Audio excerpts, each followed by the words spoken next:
As far as Fisher, I agree with the people that this case is distinguishable. This is a case regarding a trial. And the one thing I had highlighted in pink is the quote, "In this case, there was no physical evidence such as bloodstains or a weapon leaking defendant to Joyce's death. In this case, we don't have the same." My nigga Kyle had the same quote as the motherfucking judge. Kyle, I don't know what they say about your boy, but you alright with me. Facts or circumstances. I do agree this is a circumstantial case, and circumstantial evidence is sufficient for a bind over and even conviction. Today is January 9th, 2025, exactly 1 year, from the day Neziah Harris disappeared. Facts. Before I get into the charges and the main... Don't y'all think that's God right there, though? Like, let's think about it, bro. We got a black lady, and I ain't even trying to make this about color and shit, but I'm just saying it's kind of like her voice. A year later, bro, she's finally getting justice for herself. Because trust me and believe, bro, it breaks my heart that this little girl had to fell in love with a monster and had to see this same monster taking her life, bro. Straight up, because I don't feel like, as much as I want to pray that it was a mistake, I just don't feel like it, bro. I don't feel like it. I really don't. And he knew that shit. He knew that girl was head over heels in love and it wasn't going to be easy shaking her. Straight up. But I just feel like it is just so, ooh, that it's on January 9th, too.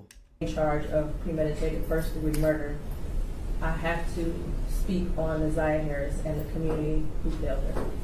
Yes, the community. And I'm only presented with certain evidence. I don't know the whole story. The attorneys know more than me. The family knows more than me. But from what I have heard over the last 4 days and 5 days total, is that several people failed her. Facts. I don't know where her mother is. I don't know anything other than that she was forced to live in a home where she was not protected or given the adequate attention and love. Facts. I don't know where her father is. I don't have any mention of him in her life, no presence. To Cordell, aka King, and all the men who saw Jarvis butts hanging out and always around these young girls, including Neziah. Facts. And his 9-year-old daughter going up to the shop to clean up his shop. The school counselor who never showed up, or the person who was supposed to show up if that counselor was absent, after Neziah was on the floor on the day she went missing, saying that she needed to speak to someone and speak to a counselor. There's no mention of CPS, but I wonder what their involvement was over the years, because this was not just a 1-year thing. Thank you. At least from 2022. To her adoptive grandmother, Annette Harris, whose testimony, in my opinion, was very questionable. I understand why the people put her on the stand to establish Neziah's residence and the houses on Bedford and the regular routine, to establish also that Neziah was not a runaway child, that she was not a bad kid. I do believe she adopted Neziah. I do believe that she had 6 kids in the house. I believe that Neziah had on a dark hoodie the day she went missing, and that she had on red and black Nikes that day.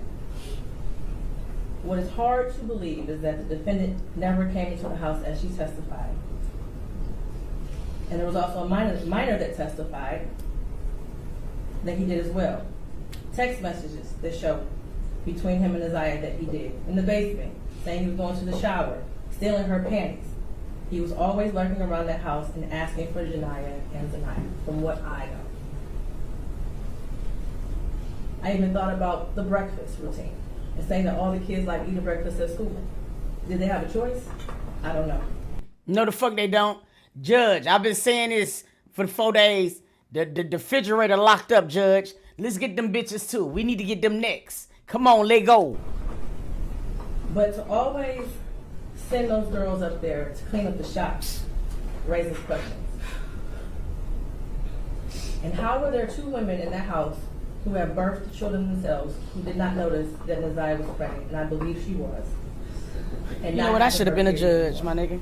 Let me go ahead and change course. But then after hearing text messages today, begging Jarvis for pads as if she didn't have anyone else to give them for her. Man, give me my flowers, man. Most was when Annette Harris stood on the stand. Give me my flowers. And she learned around 6 p.m. that Neziah did not come home from school and said she looked around for her and decided to wait until the next morning to call the police. Without a tear, without emotion, or any expression of being devastated. Boy. And to her Aunt Shannon, who also showed no emotion, expression of being devastated from Neziah going missing. She stated that she had friends help look for Neziah, but was directed to just wait until the morning to call the police. A grown woman who likely suspected something strange going on didn't feel the need to call the police either. They were both able to go to sleep at night without hearing from Neziah or having any indication that she was coming home that night. And of course, the defendant, who I will get to in a minute. I don't know who else. But this the thing though, Valencia. You don't even gotta be a mother to feel this type of shit. Like, swear to God, bro. You don't even gotta be a mother to feel for this baby. I ain't no mother at all, my nigga. And I swear to God, me and this judge had the same wording. On some real nigga shit. This is common fucking sense. Why is this baby asking this man for pads? Bro, like, dog, swear to God, bro. This shit crazy. That's crazy. That's crazy. As far as the people establishing probable cause, I will focus on count 1 as it's been stated that there is no contention with counts 2 and 3. In count 3, I will amend based off of the motion and the testimony I heard that Neziah was 12 and not 13 at the time that Jarvis Butts had sexual intercourse with her. The prosecution is correct. You do not have to have a body to establish first-degree premeditated murder. It would have been a much shorter exam had her body been found, but this is where we are. In the last 365 days, no text messages. We all heard today and yesterday that she was very active and frequently texted. No social media for a year. We heard through testimony that she was also active on social media. Yep. No phone calls, which she was also able to do according to testimony. No physical sighting of her by anyone. She never came back to school. No one has seen her. Medical records dated from July 2014 to October 2023 indicated that she had no life-threatening medical issues that would lead to a natural cause of death. The black hoodie found in the area of 7 Muhlenberg with her DNA and blood on it. The holes in the hoodie consistent with some sort of struggle, violence, or weapon being used. And we know that there were no holes in that hoodie when she wore it to school. We saw a picture of her in a black hoodie on her last day that everyone saw her. I do believe her grandma testified truthfully about the sweatshirt that she had on and that was practically new. And the border agent who said that no evidence of animals would have destroyed the clothing or the shoes to possibly lead to animals tearing up that hoodie. The clear glasses found in the blue Nissan the day after she went missing. The behavior of the defendant when he snatched those glasses. They looked exactly like the glasses she had on in her last picture, according to the witness. The shoes that her brother described as the same shoes that were found also in the area of 7 Muhlenberg near the hoodie. While this is still probable cause, the evidence all points to Jarvis Butts. His locations, him being seen with her last, the abortion searches, the abrupt silence between the two of them in text messages. Facts. And the constant lies he told throughout the entire investigation. And they were proven to be lies with text messages and other testimony.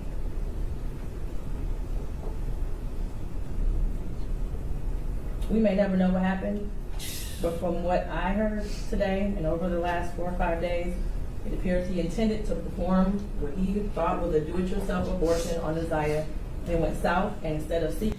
I swear to God on everything that I love, if I was one of these YouTubers, nigga, that really had some bread, I swear to God, bro, I would fly 25 of us out there to do our own search for this baby, shawty. On everything that I fucking love. Because it only really take community. We go out there motherfucking 25 strong, I guarantee you somebody somewhere else gonna want to help us, bro. And I'm ready to search this shit for her because it ain't no fucking fair. It's just not fair that this baby shouldn't be home, bro. Her body, like, nigga, like, she already didn't even have no chance at life, bro. It seemed like she should have a beautiful ass send-off. And this ain't fair, bro. Like, I be wanting that shit so, I mean, I swear to God, bro, I'm over this bitch ready to do that so bad, my nigga, like, just, I don't even care, bro. Seeking medical attention for her, he intentionally killed her and tried his best to cover it up. As much as I want her to be alive today, there is at least probable cause to show and believe that she's dead and that she was murdered by Jarvis Butts. Mr. Butts, stand up.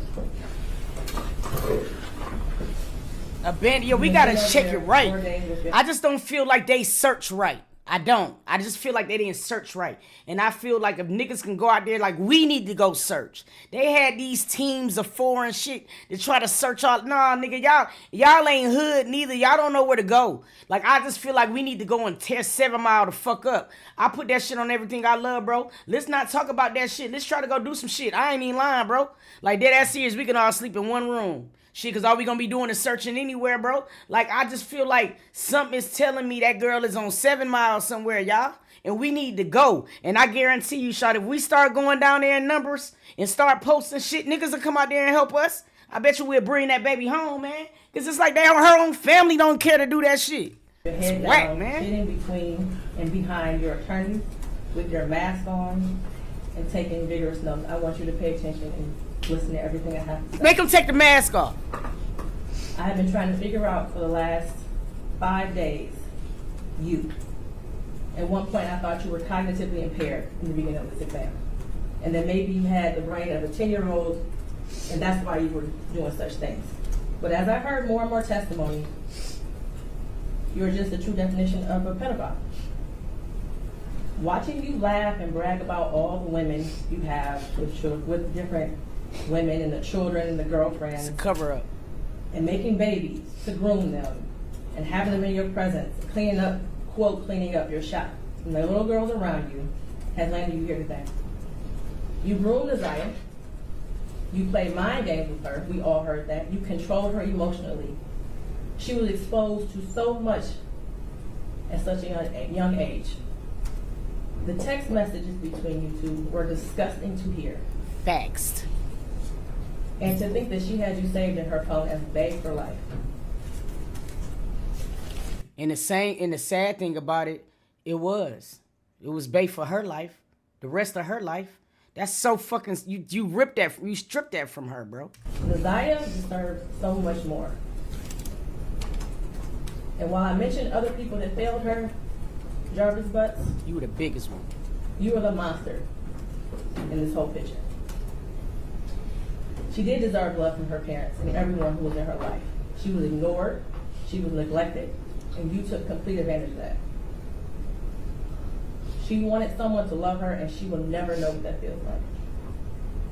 Your children deserve more.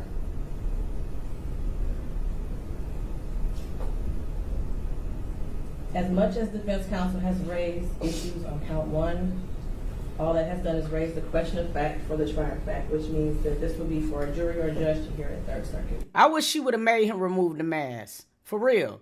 You know what I'm saying? She should have made that nigga remove the mask. Nah, nigga, face up, nigga.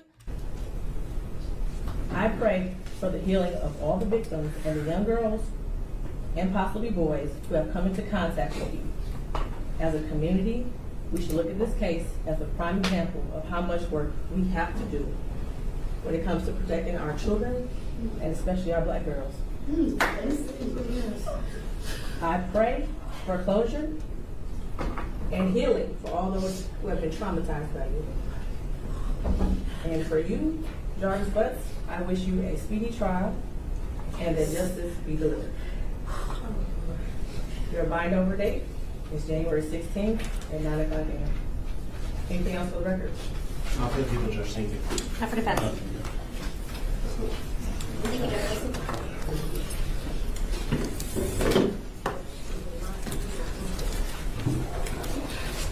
Do the right thing and tell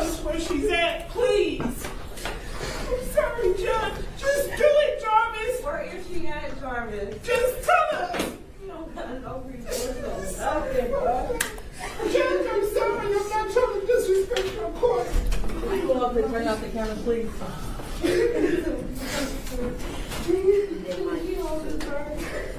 That love for my